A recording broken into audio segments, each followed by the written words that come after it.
Halo teman-teman semuanya, selamat datang kembali di Laskar Pelangi Channel. Teman-teman, video kali ini kita akan membahas kunci jawaban ya.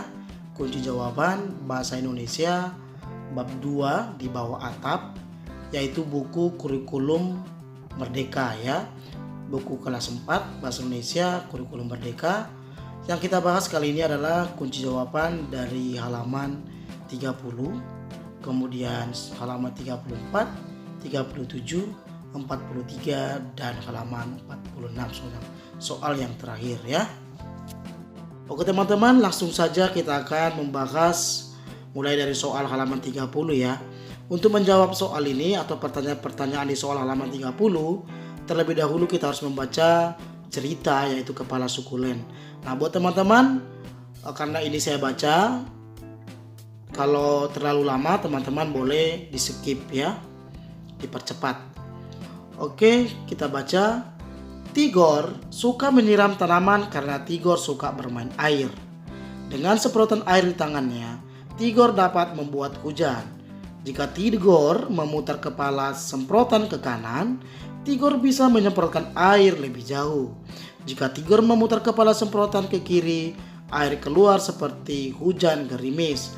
Kadang-kadang Tigor dapat melihat pelangi. Sayangnya, Molen tidak suka. Kucing yang suka membuntuti Tigor itu takut air. Begitu Tigor menyalakan keran, Molen segera kabur dan masuk rumah. Baiklah, Tigor bekerja sendiri saja. Rasanya Tigor ingin menyiram tanaman seharian, apalagi saat cuaca panas seperti ini. Tentu saja Inang tidak membolehkannya karena halaman akan menjadi becek. Kata Inang, menyiram tanaman secara berlebihan itu membuang-buang air. Itu tidak baik. Syur, syur, Tigor bereaksi. Dari tanaman berbunga ungu di pojok kiri sampai pohon mangga besar di kanan, semua disiram Tigor. Tigor melakukannya secara sistematis agar tidak ada yang terlewat. Tigor hampir sampai di taman kecil-kecil punya Kak Tiur. Tiba-tiba, jangan! Kemarin sudah. Tanaman ini bisa mati kalau sering disiram, kata Kak Tiur. Kenapa? Tigor heran sekali. Ini sukulen. Lihat, daunnya tebal sekali. Ini untuk menyimpan air. Kalau sering disiram, sukulen bisa membusuk. Kak Tiur menjelaskan. Sukulen? Sukulen? Aku baru tahu tanaman juga punya suku, sahut Tigor heran. Tigor tahu keluarga mereka bersuku Batak. Tigor dan Kak Tiur bermarga Siregar, mengikuti marga Bapak. Kita bersuku Batak dan bermarga Siregar. Tanaman ini bersukulen dan bermarga apa? Tanya Tigor. Kak Tiur tertawa. Bukan begitu. Namanya memang sukulen, bukan karena punya suku. Tigor ikut tertawa. Seru juga seandainya tanaman juga punya suku. Ada suku mawar, suku mangga, suku anggrek, dan suku singkong. Kenapa Molen mengendus-endus? Tigor berpikir, hei, namamu juga ada Len, Molen. Bagaimana kalau kamu menjadi kepala suku? Kepala suku Len.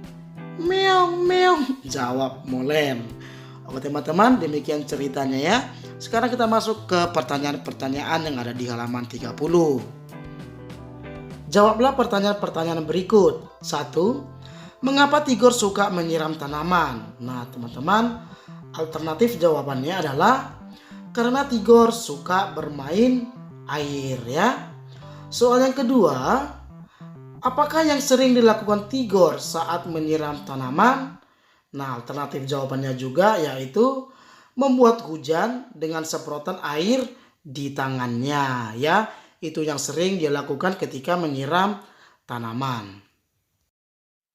Kemudian soal yang ketiga, disebut apakah tanaman Kak Tiur?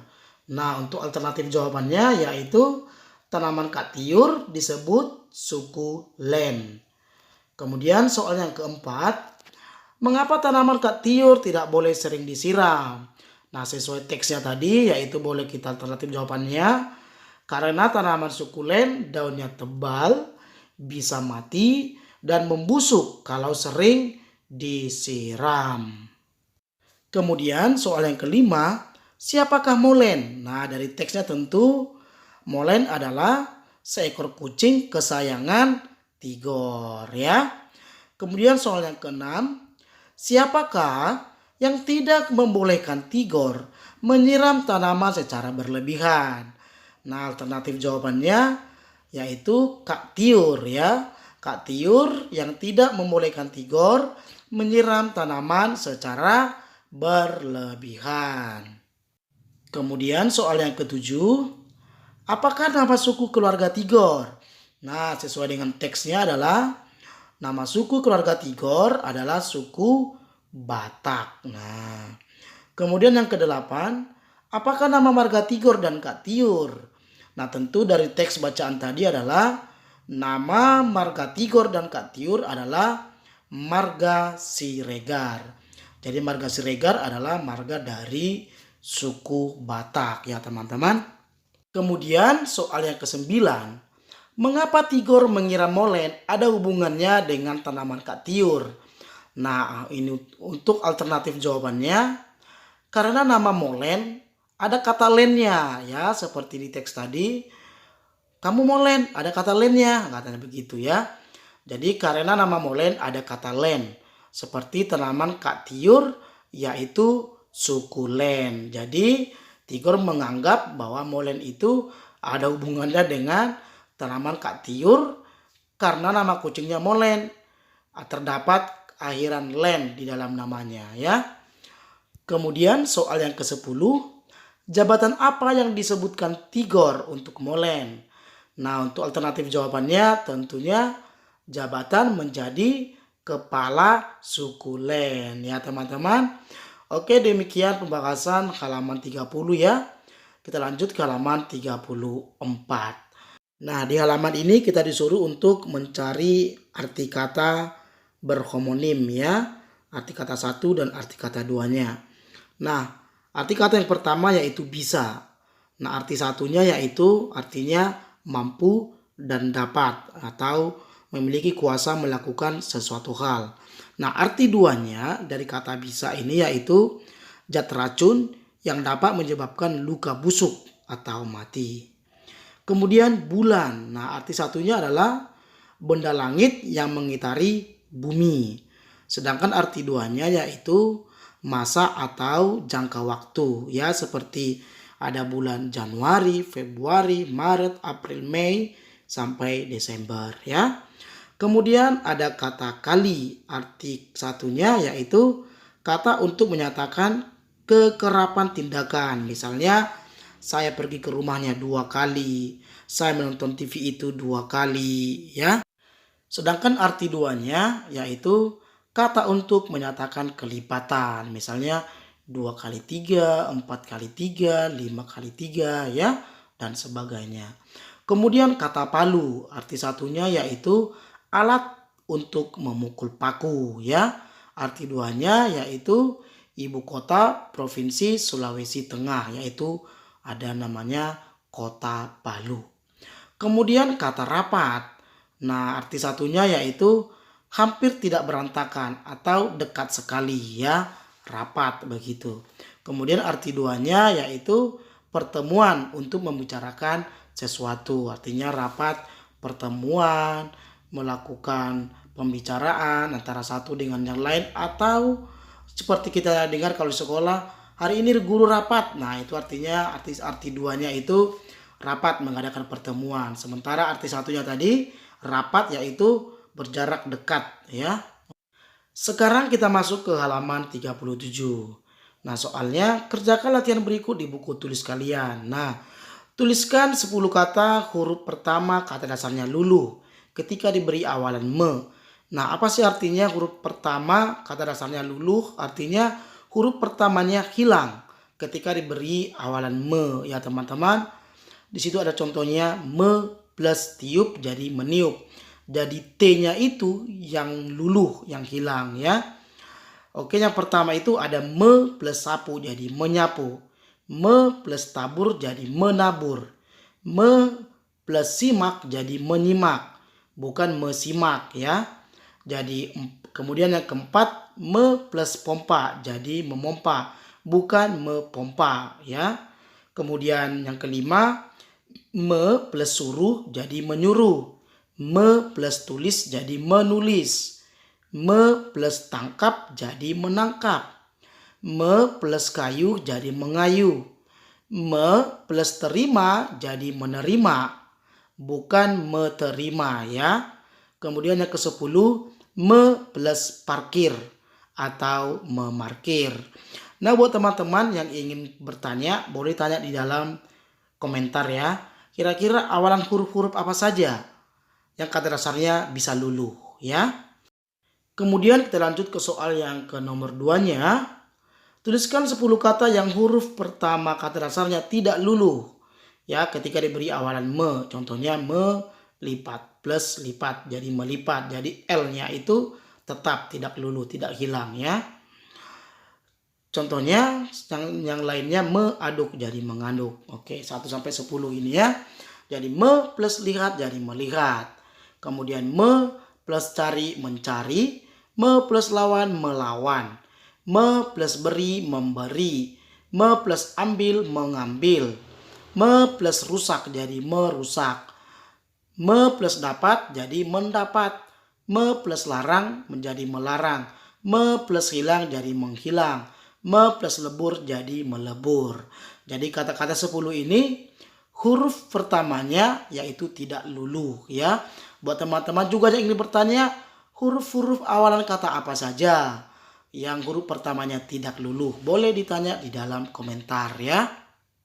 Kemudian kita lanjut ke halaman 43. Yaitu kita mencari arti kata bacaan di halaman sebelumnya ya.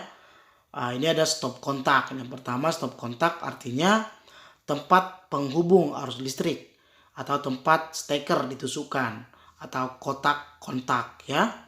Kemudian yang kedua, saklar. Nah, artinya penghubung atau pemutus aliran listrik. Nah, yaitu untuk menghidupkan atau mematikan lampu. Kemudian steker. Nah, steker ini artinya pencocok yang dipasang pada ujung kabel listrik yang dimasukkan pada lubang aliran listrik untuk menyalakan lampu listrik, radio, televisi, dan sebagainya. Kemudian soal yang keempat, ini elektronik ya. Artinya alat yang dibuat berdasarkan prinsip elektronika. Hal atau benda yang menggunakan alat-alat yang dibentuk atau bekerja atas dasar elektronika. Kemudian yang kelima ada vampir ya. Artinya kelelawar raksasa yang menghisap darah manusia yang biasanya keluar pada malam hari. Nah, seluruh arti kata dari 1 sampai ke 5 ini teman-teman itu dicari di KBBI atau Kamus Besar Bahasa Indonesia. Jadi artinya sangat mutlak atau fakta ya, sesuai dengan yang tertulis di dalam kamus. Kemudian kita lanjut ke soal yang di bawahnya ya. Masih di halaman 34 juga. Nah, soal ini kita akan disuruh membuat kalimat dengan terdiri atas unsur SPOK. Terbalik ya, itu SPKO, harusnya SPOK. Nah, soalnya pertama itu ada stop kontak. Nah, di sana ada, berarti kalimatnya kita buat paman membeli stop kontak di toko elektronik. Paman berperan sebagai subjek, membeli berperan sebagai predikat. Stop kontak berperan sebagai objek, di toko elektronik sebagai kata keterangan, yaitu keterangan tempat, artinya di toko elektronik. Kemudian yang kedua ada saklar. Nah, buat kalimatnya yaitu Kiki menyalakan saklar lampu terasnya ya. Kiki sebagai subjek, menyalakan sebagai predikat, saklar sebagai objek, lampu terasnya artinya sebagai keterangan tempat, artinya di teras rumahnya ya. Kemudian yang ketiga ada steker. Nah, kalimatnya Lala mencolokkan steker ke stop kontak. Nah, Lala sebagai subjek, mencolokkan sebagai predikat, steker itu sebagai objek ke stop kontak. Artinya keterangan tempat ya, di mana colokan itu, steker itu akan dicolokkan. Dia colokkan ke stop kontak, dari ke stop kontak itu merupakan keterangan tempat ya. Kemudian yang keempat, elektronik. Ya, kalimatnya ayah membeli televisi di toko elektronik. Ayah sebagai subjek, membeli sebagai predikat, televisi tentunya sebagai objek, di toko elektronik tentunya adalah kata keterangan tempat ya. Kemudian yang kelima ada vampir. Nah, vampir listrik menghisap daya listrik setiap saat. Nah, vampir listriknya sebagai subjek yang berperan sebagai jalannya kalimat ya. Kemudian menghisap predikat, daya listrik objek, setiap saat itu keterangan waktu. Jadi lengkap ya, ada unsur SPOK-nya. Vampir listrik menghisap daya listrik setiap saat. Oke teman-teman, demikian pembahasan di halaman 43 ya. Kita lanjut ke halaman 46. Nah teman-teman, soal ini kita disuruh untuk menggabungkan dua kalimat menjadi kalimat majemuk. Nah, kalimat majemuk itu adalah kalimat yang menggabungkan dua kalimat menjadi satu ya, yaitu menggunakan kata penghubung tentunya. Di sini ada Siwi mematikan lampu plus Kak Lita mencabut steker. Nah, untuk membuat kalimat majemuknya yaitu harus kita menggunakan kata penghubung dan ya. Siwi mematikan lampu dan Kak Lita mencabut steker. Nah, yang berikutnya ada Abdul selesai menonton televisi plus Abdul lupa mematikan televisi, dan ini tidak sesuai ya, tidak sesuai dengan seperti di yang pertama. Berarti untuk kalimat ini kita harus menambahkan kata penghubung yaitu tetapi. Abdul selesai menonton televisi, tetapi Abdul lupa mematikan televisi. Kemudian yang berikutnya ada Kak Lita membuka jendela lebar-lebar plus udara segar memasuki kamar. Nah, ini untuk menggabungkan kalimat ini menjadi satu, yaitu kita harus menggunakan kata penghubung supaya ya. Kak Lita membuka jendela lebar-lebar supaya udara segar memasuki kamar. Oke teman-teman, demikian kunci jawaban yang ada di halaman yang ada di bab 2 ya, dari buku kurikulum Merdeka di kelas 4. Nah teman-teman, demikian pembahasan kita kali ini. Jangan lupa dukung terus kakak ya, supaya kakak semakin semangat membuat latihan soalnya. Nah, jika teman-teman penjelasan tadi sudah ada yang kurang atau kunci jawabannya tidak sesuai dengan keinginan kalian, mari kita selesaikan di kolom komentar ya. Boleh dikomentari, nanti biar bisa kakak jawab ya. Oke teman-teman, sampai jumpa di lain video. Terima kasih.